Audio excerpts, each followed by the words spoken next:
Students, आपके अपने YouTube channel study ज्ञान में स्वागत है। आज हम इस वीडियो में क्लास 9th चैप्टर नंबर 2 बहुपद के इंट्रोडक्शन के बारे में जानने वाले हैं। जो सेकंड चैप्टर है उसको करने से पहले कुछ हमें बेसिक चीज़ों के बारे में पता रहना चाहिए, और जो बेसिक चीज़ें हैं हम इसी वीडियो में उनको डिस्कस करेंगे। एंड जो ये PDF है, इसकी लिंक आपको इस वीडियो के डिस्क्रिप्शन में मिल जाएगी। और हाँ, आप हमारे चैनल को लाइक नहीं किया आपने तो लाइक कर लीजिए एंड सब्सक्राइब भी कर लीजिए। तो वन बाय वन हम डिस्कस करते हैं क्या वो बेसिक चीज़ें हैं जो हमें पता रहनी चाहिए। तो पहला हमारा आता है अचर।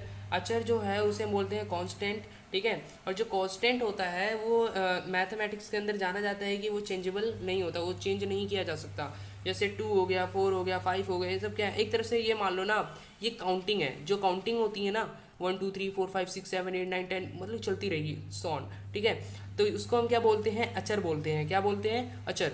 तो आगे देखते हैं, आगे आता है हमारा चर। चर किसे कहते हैं, चर जो होता है उसको हम इंग्लिश में वेरिएबल बोलते हैं। और यहाँ पर आप मान लीजिए जो अल्फ़ाबेट्स होते हैं ABCDEFGHI, ये जो अल्फ़ाबेट्स होते हैं उसको हम क्या बोलते हैं, चर बोलते हैं, वेरिएबल बोलते हैं।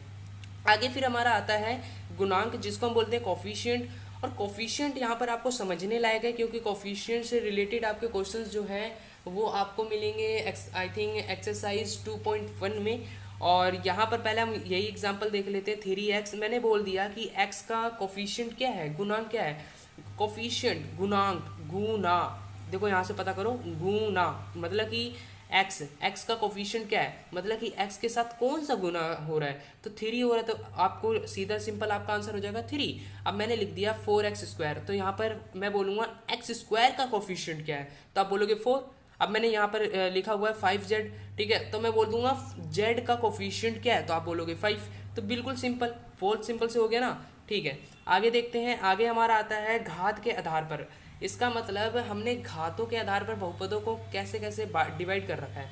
तो देखो यहाँ पर कह रहा है कि जिनकी घात 1 होती है ना, जिन बहुपदों की घात 1 होती है उसे हम रैखिक बहुपद कहते हैं, और इसको हम इंग्लिश में बोलते हैं लीनियर पोलिनोमियल। ओके, आगे देखते हैं। आगे मैंने एग्जांपल के लिए यहाँ पर लिख रखा है कुछ 2x 3x plus 2 5x plus y, ठीक है। तो ये सारे क्या हैं, ये लीनियर पोलिनोमियल है। क्यों, क्योंकि यहाँ पर देखो इसके आगे इसके ऊपर कोई भी अंक नहीं लिख रखा, इसका मतलब 1 तो होगा, x की घात 1 तो होगी, यहाँ पर भी x की घात 1 होगी, यहाँ पर भी होगी, और यहाँ पर y की घात भी 1 होगी। तो इसका मतलब हमें ये पता चला कि ये सारे क्या हैं, रैखिक बहुपद हैं। आगे देखते हैं, आगे हमारा आता है जिनकी दो घातें जो होती हैं 2 होती हैं, उसको हम क्या बोलते हैं, उसको हम बोलते हैं द्विघात बहुपद, जिसको इंग्लिश में हम बोलते हैं क्वाड्रेटिक पोलिनोमियल। अब भाई क्वाड्रेटिक पोलिनोमियल है तो इसको हम कैसे डिफाइन करें। देखो यहाँ पर ये बिल्कुल सिंपल, देखो 2x² प्लस 1, ये भी एक क्वाड्रेटिक पोलिनोमियल है। कैसे पता चला, क्योंकि इसकी घात क्या है, 2 है, इसकी भी घात 2 है, तो ये क्या है, क्वाड्रेटिक पोलिनोमियल है, द्विघात बहुपद है, ठीक है। आगे देखते हैं, आगे कह रहा है कि जिसकी घात 3 होती है उसको हम क्या बोलते हैं, जिनकी घात 3 होती है उसको हम त्रिघात बहुपद कहते हैं। इंग्लिश में बोले तो क्यूबिक पोलिनोमियल, बिल्कुल सिंपल। और एग्जांपल के लिए मैंने यहाँ पर लिख दिया 3x² प्लस y³ प्लस 2। ये मेरे को पहले लिखना चाहिए था क्यूब वाला, ठीक है, लेकिन कोई बात नहीं, समझ जाना। और यहाँ पर ये मैंने लिख दिया है z³ प्लस 1 y³, ठीक है। तो ये सारे हमारे त्रिघात के पता चल गए। ओके, आगे देखते हैं, आगे हमारा आता है पदों के आधार पर, ठीक है। तो पदों के आधार पर हमने जो बहुपद है उनको कैसे डिवाइड कर रखा है। केवल एक पद वाले बहुपद को एक पदी कहा जाता है, ठीक है। मतलब कि जिनके पद 1 होते हैं, पद मतलब होता है कि उसमें कोई भी ऐड नहीं होगा, बस एक ही पद हो गया। जैसे 2x हो गया, 3x हो गया, 1 हो गया, 2 हो गया, ये सब क्या है, एक पद है, क्या है, एक पद है। और इसको इंग्लिश में हम बोलते हैं मोनोमियल, ठीक है। मोनोमियल मतलब होता है एक, ठीक है। ये आप सिंपल यहाँ से मोनो एक, ये याद रख लेना। फिर आगे देखते हैं, आगे हमारा आता है केवल 2 पदों वाले बहुपदों को हम क्या कहते हैं, द्विपद कहते हैं, जिसको हम बोलते हैं बायोनोमियल। बाय मतलब 2, बाय 2, ठीक है। तो इसका मतलब यहाँ पर ये रख लो कि x प्लस 1, ये भी एक बायोनोमियल है, मतलब कि द्विपद है। x² plus z। अभी देखो यहाँ पर ये याद रखना, घातें कितनी भी हो सकती है, इसमें घातें कितनी भी हो सकती है, डजेंट मैटर, ठीक है। बट यहाँ पर ये याद रखना, इसमें पद का है, क्या है, पद का। अब देखो इसमें 2 पद है, 2 पद हैं, तो इसका मतलब ये क्या है, द्विपद है। इसमें भी 2 पद है, तो ये भी क्या है, द्विपद है। आगे देखते हैं, आगे हमारा आता है जिनमें केवल 3 पद होते हैं उसको हम क्या बोलते हैं, उसको हम बोलते हैं त्रिपद, ट्राइनोमियल, ट्राइनोमियल, ठीक है। और ट्राई मतलब तीन, ट्राई तीन, ट्राई तीन, ठीक है, ट्राई तीन, ठीक है।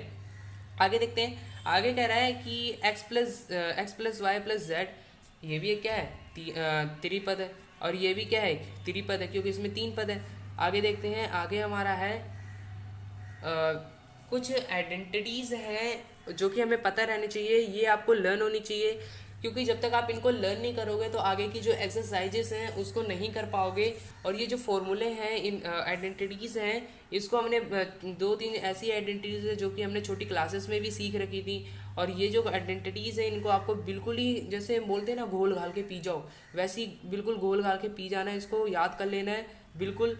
और यहाँ पर एक चीज़ और समझाना चाहूँगा मैं कि मान लिया कि आपको बोल दिया जीरोस निकालने के लिए, आपको जीरोस मतलब शून्यक निकालने के लिए बोल दिया, और जो शून्यक हो जैसे जितनी, अब ये याद रख लेना, जिन बहुपद के जितने घात होती है ना उतने ही उसके शून्यक होते हैं। जैसे मान लिया x+1, अब इस बहुपद की घात कितनी है, 1 है, जो कि हमें अब जब घात कुछ लिखी नहीं होती तो इसका मतलब 1 होता है। अब इसके आपके जो जीरोस आएंगे, शून्यक आएगा ना, वो भी कितना आएगा, 1 आएगा, तो इसको हम जीरो के इक्वल रख देते हैं। ये इधर प्लस में उधर जाके क्या हो जाएगा, माइनस हो जाएगा, तो x इज इक्वल टू कितना आ जाएगा, -1।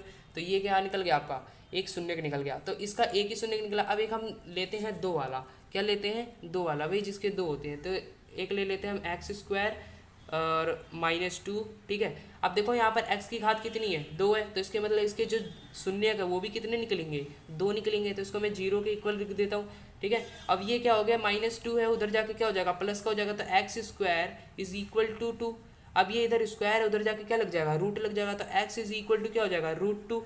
अब जो रूट में जो वैल्यू आती है वो तो 2 होती है, एक तो प्लस की होती है, एक माइनस की होती है, तो x की क्या क्या वैल्यू आ जाएगी, एक तो -√2 और एक आ जाएगा √2, ठीक है। तो देखा गया कि बहुपद की जितनी घात होती है उतने ही उसके क्या निकलते हैं, शून्य के निकलते हैं, ठीक है। आशा करता हूँ कि आपको ये वीडियो अच्छी लगी होगी। आपको वीडियो अच्छी लगी है तो प्लीज़ हमारे चैनल को लाइक करिएगा, सब्सक्राइब करिएगा, और ये जो PDF है इसकी लिंक आपको इस वीडियो के डिस्क्रिप्शन में मिल जाएगी। तब तक के लिए बाय बाय।